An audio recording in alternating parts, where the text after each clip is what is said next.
আচ্ছা, আজকে আমরা মূলত প্যাটার্ন প্রোগ্রামিং দেখব, অর্থাৎ সি প্রোগ্রামিংয়ের মাধ্যমে কিভাবে আমরা একটা স্পেসিফিক প্যাটার্ন প্রিন্ট করতে পারি। সো আমরা একেবারে বেসিক দিয়ে শুরু করব। তো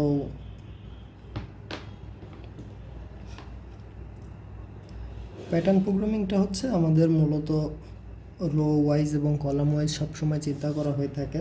যেমন আমি যদি একটা এক্সাম্পল নেই,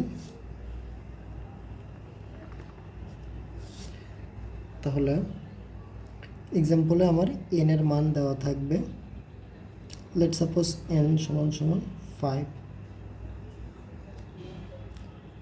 এন ইকুয়াল টু 5। এখন আমাকে একটা প্যাটার্ন প্রিন্ট করতে হবে। সে প্যাটার্নটা দেওয়া থাকলো, সেটা হচ্ছে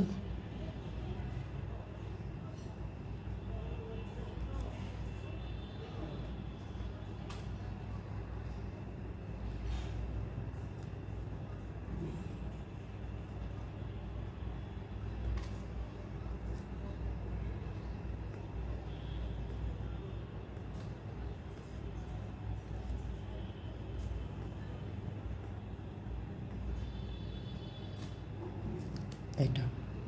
আচ্ছা, এখানে এন এর রোলটা কি? মূলত এনটা আসলে ডিফাইন করতেছে দুইটা জিনিস, একটা হচ্ছে নাম্বার অফ কলাম এবং নাম্বার অফ রো।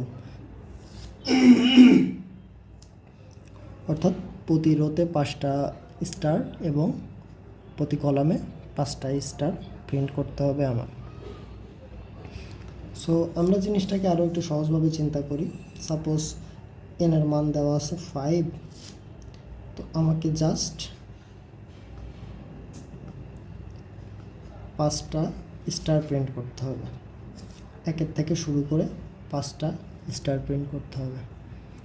এখন এই প্রোগ্রামটা আমরা সর্বপ্রথম এটা আগে সমাধান করব, দেন এটা সমাধান করার চেষ্টা করব।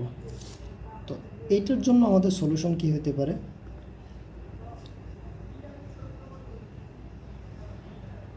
আমরা সিরিজ প্রোগ্রাম করে আসছি। তো সিরিজ প্রোগ্রামে আমরা কি দেখতাম? সিরিজ প্রোগ্রামিংয়ে আমরা দেখতাম যে একই ধরনের কাজ আমরা করতেছি, সো সেটা আমরা হচ্ছে ফর লুপের মাধ্যমে সিমুলেট করতাম। তাহলে এখানে সংখ্যা আছে আমার 5টা, তাহলে আমি একটা লুপ চালাতে পারি 1 থেকে শুরু করে 5 পর্যন্ত, এবং লুপের অভ্যন্তরে আমরা প্রত্যেকবার একটা করে স্টার প্রিন্ট করে দেব। তাহলে আমি জাস্ট মেইন ফাংশনটা লিখতেছি, এন্ড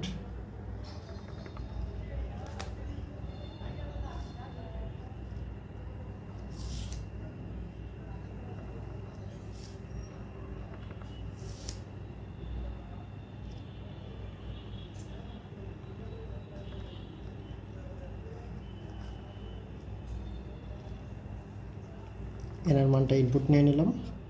এখন একটা আমি ফর লুপ চালাবো, যেটা শুরু হবে 1 থেকে, অর্থাৎ 1 থেকে এবং চলবে 5 পর্যন্ত।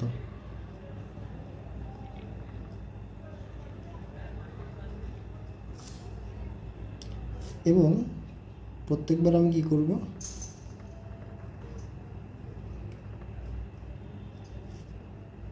একটা করে স্টার প্রিন্ট করে দেব।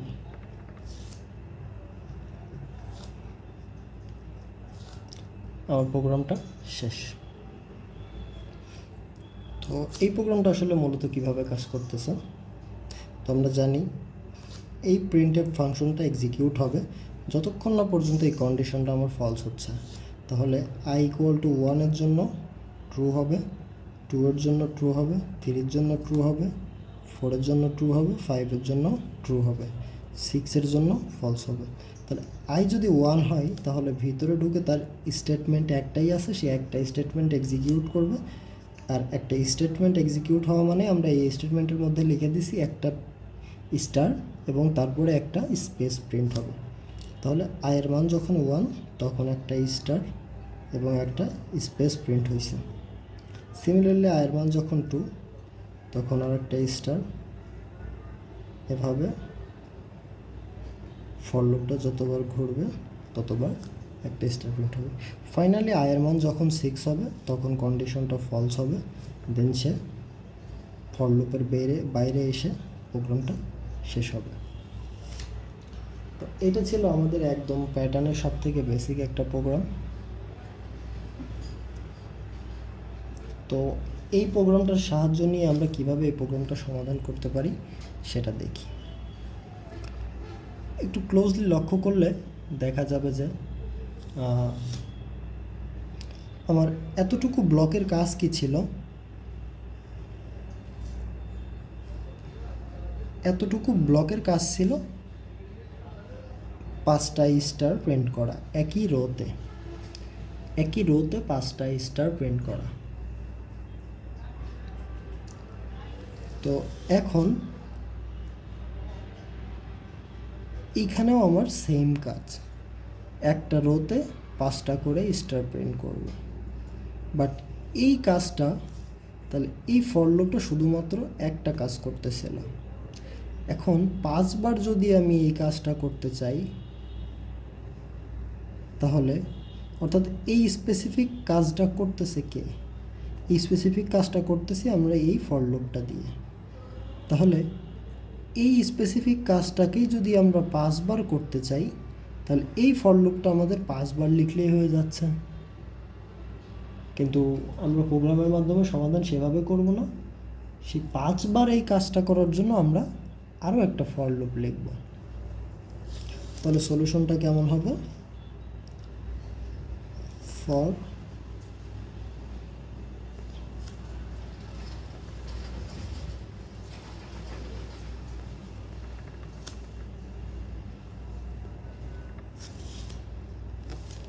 সরি এইখানে আসলে এন দেওয়া উচিত ছিল।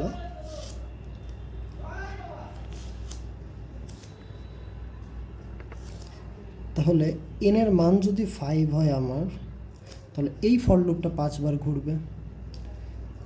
তাহলে এই ফর লুপটা যদি 5বার ঘুরে তাহলে প্রত্যেকবারে আমি একটা করে যদি রো প্রিন্ট করতে পারি তাহলে আমার 5টা রো প্রিন্ট হবে।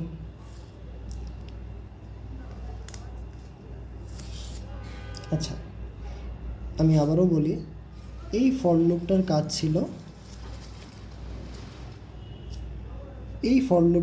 ছিল আমার শুধুমাত্র একটা রো প্রিন্ট করা। তাহলে এই প্যাটার্নটার দিকে দেখলে দেখা যাচ্ছে যে এই একই রো আমার 5টা ভিন্ন ভিন্ন লাইনে প্রিন্ট করতে হবে, অর্থাৎ 5বার প্রিন্ট করতে হবে। তো আমি এখানে একটা ফর লুপ লিখেছি যে ফর লুপটা 5বার ঘুরবে। তাহলে এই ফর লুপটা যদি আমি 5বার ঘোরাই তাহলে এর ভেতরে যদি আমি এই ব্লকটা লিখে দেই তাহলে এই ব্লকটার কাজ ছিল 5টা স্টার প্রিন্ট করা। তাহলেই তো আমার কাজটা হয়ে যাচ্ছে। For integer I j equal to 1,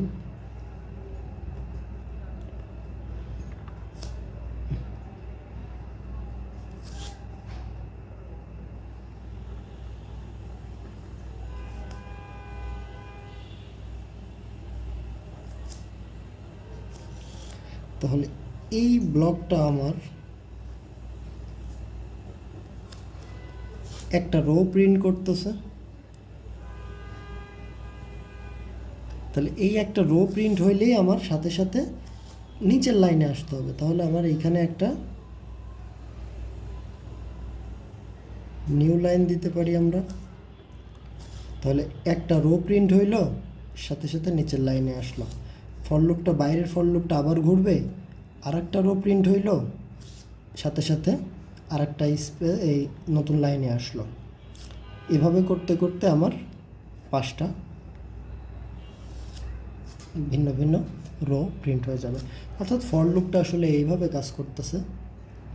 আয়ের মান যখন 1 তখন ইনার ফর লুপটা অর্থাৎ জে এর ফর লুপটা 1 2 3 4 5 5বার ঘুরবে।